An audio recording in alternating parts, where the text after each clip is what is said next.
এবার আপনার সামনে বক্তব্য রাখছেন পশ্চিমবঙ্গ বিধানসভা মাননীয় অধ্যক্ষ বিমান বন্দ্যোপাধ্যায় মহাশয়, যার জন্য আপনারা অধীর আগ্রহে যে সকাল 10টা থেকে অপেক্ষা করতে আমাদের জননেত্রী মাননীয় মুখ্যমন্ত্রী তিনি আজকে এখানে উপস্থিত হয়েছেন। আমাদের বক্তব্য কিছু নেই, শুধু একটাই আবেদন, এই নির্বাচনে আপনার তৃণমূল কংগ্রেসকে বিপুল ভোটে জয়যুক্ত করবেন।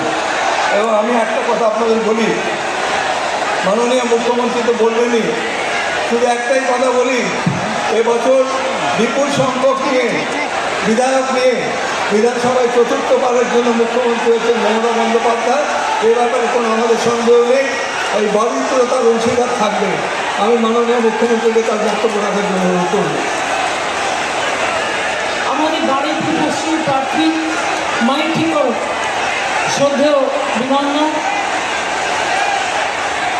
বারুইপুর পূর্বে বিমান সর্দার আসুন, বিমান শেষন বিমান আসুন, বিমানদার পাশে যাবেন। তৃণমূল কংগ্রেসের পক্ষ থেকে জোড়া ফুলে ভোট দিয়ে আপনাদের অভিনন্দন জানাই, আপনাদের আবেদন জানাই। আমার এখানে গৌতম, শ্যামসুন্দরবাবু, শক্তি অনেক পুরনো, জয়ন্ত ভদ্র, কানন দাস, সুভাষ রায়চৌধুরী এবং আমার খুব প্রিয় সাউনি এখানে আছে, রফিকুল আছে, সবাই আছে। কিন্তু আমার আজকে সময় কম, প্রায় দৌড়চ্ছি, আর এত গরম, লু বইছে, তার মধ্যে আমাকে অনেক দূর থেকে আসতে হচ্ছে, একটার পর একটা মিটিং করে। আমার পক্ষে এতটা করে সম্ভব হচ্ছে না, আমি 1 মাস ধরে করছি। তাই আমার বলবার অনেক থাকলেও হয়তো সময় কম, কারণ আমাকে আরও অনেকগুলো প্রোগ্রাম আজকেই করতে হবে, রেগুলার করছি। বারুইপুরের মাটি আপনারা জানেন, আমি যেদিন প্রথম যাদবপুরে সাংসদ হয়েছিলাম, আপনারা আমাকে দুহাত তুলে আশীর্বাদ করেছিলেন, শুভকামনা জানিয়েছিলেন, শুভেচ্ছা জানিয়েছিলেন, দোয়া দিয়েছিলেন। আপনাদের কাছে আমি অত্যন্ত কৃতজ্ঞ, আপনারা আমার প্রণম্য মানুষ। আপনাদের কাছে আমার অনুরোধ করার কিছু নেই, আমার থেকে বেশি আপনারা ভালো বোঝেন। আমি শুধু একটা কথাই বলবো, মোদী সাহেবের পতন শুরু হয়েছে কাল দিল্লি থেকে। এটা মহিলা বিল নয়, মহিলা বিলের জন্য আমি 98 সাল থেকে লড়াই করছি। গদি মিডিয়াকে দিয়ে মিথ্যে কথা বলেছে। এই বিলের মধ্যে নিয়ে এসেছিল দেশকে ভাগ করার কথা, বাংলাকে ভাগ করা সহ সব রাজ্যকে ভাগ করার কথা। 541টা কেন্দ্রে উনি জিততে পারবেন না, তাই 850টা কেন্দ্র করার জন্য এটা ছিল পেছনের গেম, মেঘের পেছনে মেঘের আড়াল। তাই কালকে আমি ইলেকশন থাকা সত্ত্বেও আমার 21 জন এমপিকে পাঠিয়েছিলাম, তার কারণ ওটা আমাদের কাছে ইম্পর্টেন্ট ছিল।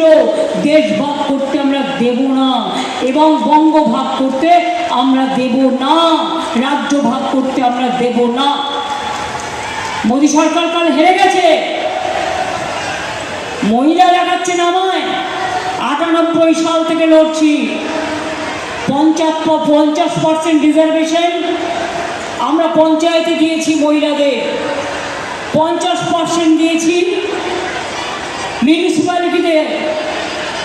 আর আমাদের লোকসভায় ইলেক্টেড মেম্বার 37%, আর রাজ্যসভায় যেটা দল মনোনয়ন দিয়ে নির্বাচিত করে 46%। মোদিজি, আপনাদের কান মোলা খাওয়া উচিত। আপনারা মেয়েদের সমর্থন করেন না, মেয়েদের দেন না। মহিলা বিল আলাদা করে অনেক দিন ধরে পড়ে আছে, আলাদা করে করবেন। মহিলা বিলের সাথে ডিলিমিটেশন বিল কেন? মাছ দিয়ে শাক ঢাকার চেষ্টা বহুত চালু হয়ে গেছে। অত্যাচার করতে করতে, উদ্ধত করতে করতে সীমানার শেষ প্রান্তে এসে দাঁড়িয়েছেন। বাংলার উপর যে অত্যাচার করছেন, যে অনাচার করছেন, সব চেঞ্জ করে দিয়েছেন। চিফ সেক্রেটারি থেকে শুরু করে থানার ওসিরা পর্যন্ত, তাদের লাভটা কি? সবাই তো বাংলার লোক। লাভটা কি? সরকার তো তৃণমূলই করবে। যতই ভোট কাটুক, আর যতই অত্যাচার করুন, আর বিজেপি পরিবার দেখে দেখে পাঠিয়েছেন নির্বাচন যারা করবে তাদের, তারা পুলিশদের চমকাচ্ছে, ডিএমদের ধমকাচ্ছে, বিডিওদের ধমকাচ্ছে, আইএসদের